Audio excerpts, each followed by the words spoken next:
So in front of me I've got Garmin Edge 540. In this video I'll show you how to manage map appearance.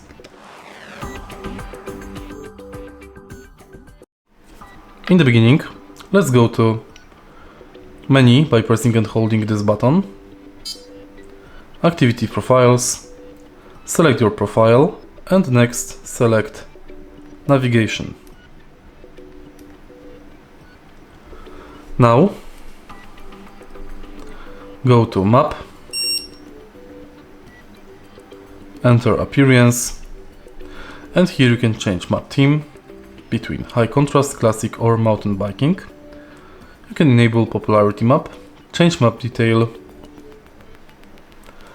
change history line color, and in advanced you can adjust zoom levels, text size, shaded relief and draw contours. If you find this video helpful, please leave like, comment and subscribe.